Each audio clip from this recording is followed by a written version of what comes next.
Salam sejahtera Malaysia, selamat datang ke channel Fels Lifestyle. Tuan-tuan dan puan, saudara-saudara yang saya amat hormati sekalian.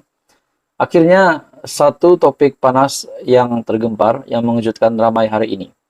Akhirnya Ketua Polis Negara membuat pendedahan yang pasti mengejutkan ramai, di mana KPN ataupun Ketua Polis Negara dalam satu artikel mengesahkan artikel dari biharian.com. Akhril Sani akhiri tugas Ketua Polis Negara awal Julai ini.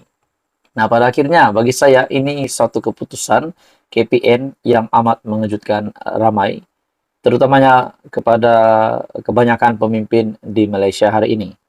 Dalam artikel ini, Ketua Polis Negara Tan Sri Akhril Sani Abdullah Sani bakal mengakhiri tugasnya lebih awal dari tarikh yang dijadwalkan. Beliau akan mengakhiri tugasnya sebagai pemimpin nomor 1 PDRM ataupun Polis Diraja Malaysia pada minggu pertama Julai ini, meskipun tugas diberikan kepadanya sebelum ini berakhir pada Oktober ini. Bagi saya, ini satu pelepasan jawatan ataupun peletakan jawatan yang pasti mengejutkan ramai. Susulan persaraan beliau, tugas memimpin pasukan PDRM untuk mendepani PRN ataupun Pilihan Raya Negeri yang bakal diadakan ataupun berlangsung di 6 buah negeri pada Julai atau Ogos ini, bakal digalas timbalannya Tan Sri Razaruddin Hussain. Ketika dihubungi BH semalam, Akhril Sani mengesahkan perkara berkenaan. Ya benar, saya akan berundur dari pasukan PDRM pada minggu pertama Julai ini. Keputusan ini dibuat disebabkan ada tawaran di luar sana, luar pasukan PDRM yang perlu saya terima pada masa ini, katanya kepada BH. Anak kelahiran Petaling Jaya, Selangor, ini bagaimanapun tidak memberikan butiran lanjut mengenai tawaran diterimanya sebaik menamatkan tugas sebagai Ketua Polis Negara. Sementara itu, berdasarkan maklumat sumber, Akhril Sani bakal dilantik menerajui sebuah syarikat perbankan milik kerajaan dalam masa terdekat. Langkah Akhril bersara lebih awal ini dapat dilihat apabila edisi sebelum ini dilantik sebagai timbalan Ketua Polis Daerah Brickfields. Setakat ini, nama bakal pengganti Akhril Sani belum dapat dipastikan. Nah, saudara-saudara, bagi saya, ini pasti peletakan jawatan yang mengejutkan ramai kepimpinan di Malaysia. Mungkin mengejutkan kepada kepimpinan-kepimpinan politik di Malaysia, mengejutkan Perikatan Nasional, Gabungan Perikatan Pakatan Harapan, dan banyak lagi pemimpin di Malaysia dengan peletakan jawatan ataupun pengakhiran tugas KPN lebih awal, yaitu pada awal Julai ataupun minggu pertama pada Julai, bukan pada Oktober. Ketua Polis Negara Tan Sri Akhril Sani Abdullah Sani bakal mengakhiri tugasnya lebih awal dari tarikh yang dijadwalkan. Beliau akan mengakhiri tugasnya sebagai pemimpin nomor 1 Polis Diraja Malaysia pada minggu pertama Julai. Dan bagi saya ini satu topik yang mengejutkan, yang menggemparkan Malaysia hari ini.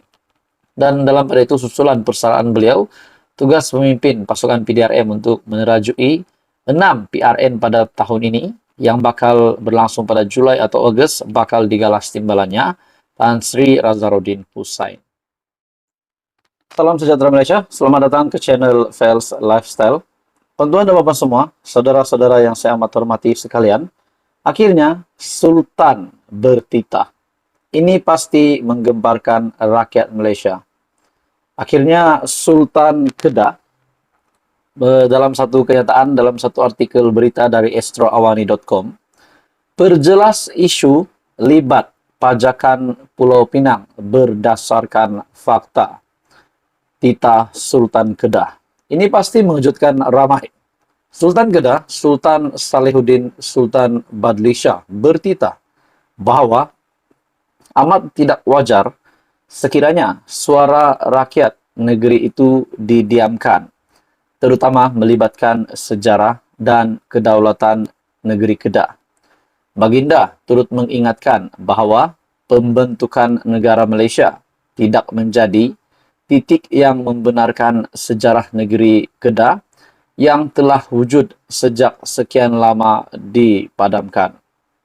Baginda bertita, perbincangan mengenai sejarah negeri Kedah di pelbagai platform mulai subur sejak akhir-akhir ini di segenap lapisan masyarakat, terutamanya membabitkan kedudukan negeri itu dan Pulau Pinang. Ia dilihat sebagai satu perkembangan yang baik dan Baginda berharap agar minat rakyat untuk mendalami sejarah sebenar negeri Kedah dan Pulau Pinang tidak dinoktahkan secara melulu. Nah, saudara-saudara, bagi saya, secara pendapat saya, Menteri Besar Kedah yaitu Muhammad Sanusi, beliau sebagai Menteri Besar Kedah, bagi saya titah dari Sultan Kedah ini pasti menggemparkan seluruh kepimpinan Kedah, bahkan seluruh Malaysia juga, dan kepada seluruh pemimpin-pemimpin politik di Malaysia. Dalam artikel ini dari Astro Awani, Baginda bertitah hakikat bahwa Pulau Pinang hanyalah dipajak juga perlu diperjelaskan secara terang berlandaskan fakta dan tanpa prejudis. Walau bagaimanapun, perbincangan mengenai perkara ini haruslah disulami dengan fakta yang berasas dan tepat. Adalah lebih baik sekiranya fakta-fakta ini dikaji secara ilmiah dan lebih tersusun agar dapat dijadikan rujukan serta membawa kebaikan kepada generasi akan datang.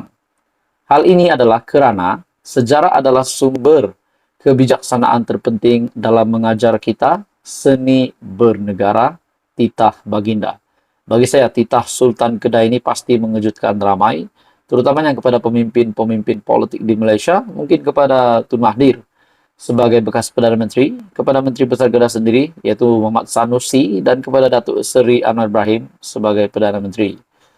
Hal ini adalah kerana sejarah adalah sumber kebijaksanaan terpenting dalam mengajar kita seni bernegara, titah Baginda. Baginda bertitah demikian ketika berucap bersempena Hari Keputeraan Baginda yang ke-81 di Istana Anak Bukit, Alor Setar pada Ahad. Dalam perkembangan yang sama, Sultan Salehuddin bertitah bahwa peristiwa lampau telah meletakkan negeri dalam keadaan yang sukar dan terpaksa bersetuju dengan perjanjian-perjanjian berat sebelah. Perkara berkenaan harus dijadikan pedoman serta peringatan agar semua pihak lebih berhati-hati dalam bertindak dan berurusan. Itu adalah titah dari Sultan Kedah, di mana perjelas isu libat pajakan Pulau Pinang berdasarkan fakta. Jadi apa komen Anda? Teruskan bersama di dalam channel ini. Untuk info yang seterusnya, jangan lupa tekan butang like, share, dan subscribe.